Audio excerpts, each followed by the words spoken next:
Mina Hakashon, 30th October, evening. They were so tired and worn out and dispirited that there was nothing to be done till they had some rest. So I asked them all to lie down for half an hour whilst I should enter everything up to the moment.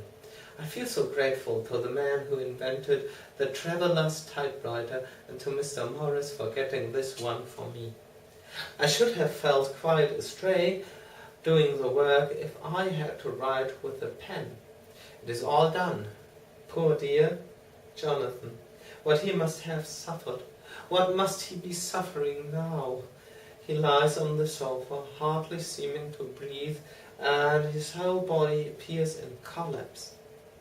His brows are knit, his face is drawn with pain. Poor fellow, maybe he's thinking, and I can see his face all wrinkled up with the concentration of his thoughts. Oh, if I could only help at all. I shall do what I can. I have asked Dr. Van Helsing, and he's got me all the papers that I have not yet seen, whilst they are resting. I shall go over all carefully, and perhaps I may arrive at some conclusion. I shall try to follow the professor's example and think without prejudice on the facts before me. I do believe that under God's providence I have made a discovery. I shall get the maps and look over them.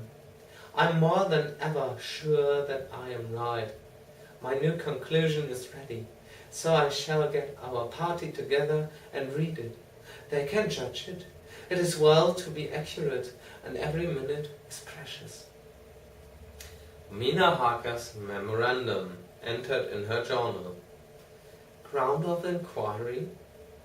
Count Dracula's problem is to get back to his own place. A. He must be brought back by someone. This is evident, for had he power to move himself as he wished, he could go either as man, or wolf, or bat, or in some other way.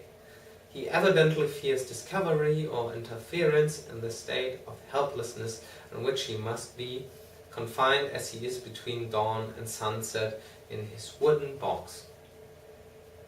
How is he to be taken? Point B. Here a process of exclusion may help us. By road? By rail? By water? First, by road. There are endless difficulties, especially in leaving a city. A. There are people, and people are curious and investigate. A hint, a surmise, a doubt as to what might be in the box would destroy him. B. There are, or there might be, customs and octroi officers to pass. C. His pursuers might follow. This is his greatest fear, and in order to prevent his being betrayed, he has repelled so far as he can even his victim, me. Secondly, by rail. There is no one in charge of the box. It would have to take its chance of being delayed, and delay would be fatal with enemies on the track. True, he might escape at night, but where would he be if it left in a strange place with no refugee that he could fly to? This is not what he intends, and he does not mean to risk it. Thirdly, by water. Here is the safest way, in one respect, but with most danger in another. On the water he is powerless except at night. Even then he can only summon fog and storm and snow and his wolves. But were he wrecked, the living water would engulf him, helpless, and he would indeed be lost. He could have the vessel drive to land, but if it were unfriendly land, wherein he was not free to move, his position would still be desperate. We know from the record that he was on the water, so what we have to do is to ascertain what water. The first thing is to realize exactly what he has done as yet. We may then get a light on what his later task is to be. Firstly, we must consider what he did in London as part of his general plan of action, when he was pressed for moments and had to arrange as best he could. Secondly, we must see as well as we can surmise it from the facts we know of what he has done here.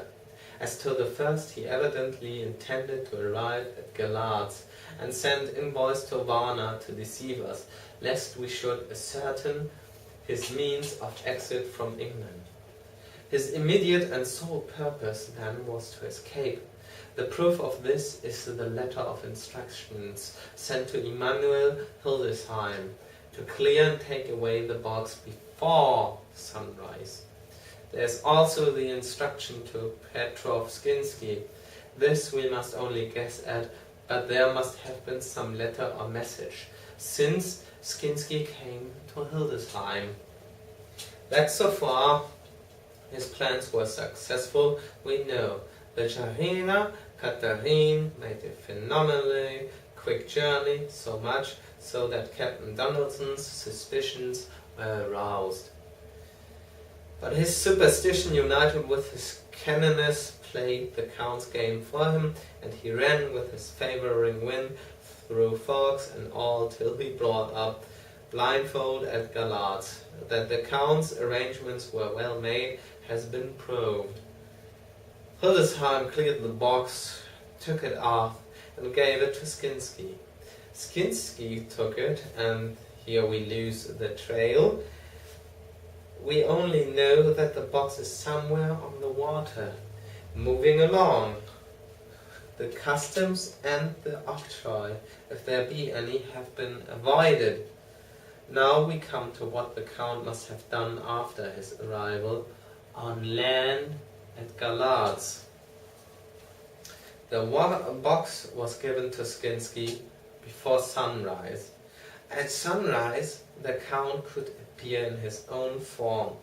Here we ask why Skinsky was chosen and all to aid in the work. In my husband's diary, Skinsky is mentioned as dealing with the Slovaks who trade down the river to the port, and the man's remark that the murder was the work of a Slovak showed the general feeling against his class. The Count wanted isolation. My surmise is this, that in London the Count decided to get back to his castle by water as the most safe and secret way. He was brought from the castle by Jagani, and probably they delivered their cargo to Slovaks who took the boxes to Varna, for there they were shipped for London.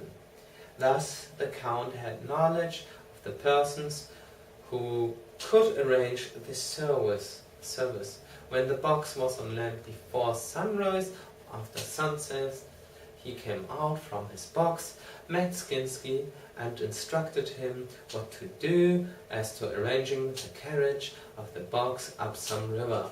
When this was done, and he knew that all was in train, he blotted out his traces, as he thought, by murdering his agent. I have examined the map and find that the river most suitable for the Slovaks to have ascended is either the Plough or the Sareth. I read in the typescript that in my trance I heard cows low and water swirling level with my ears and the creaking of wood. The Count in his box then was on a river in an open boat, propelled probably either by oars or poles, for the banks are near and if it's working, and it is working against stream. There would be no such sound if floating downstream. Of course it may not be either the Sareth or the Plough, but we may possibly investigate further. Now of these two the Plough is the more easily navigated, but the Sareth is at Fundu, joined by the Bistritza, which runs up around the Borgo Pass. The loop it makes is manifestly as close to Dracula's castle as can be got by water.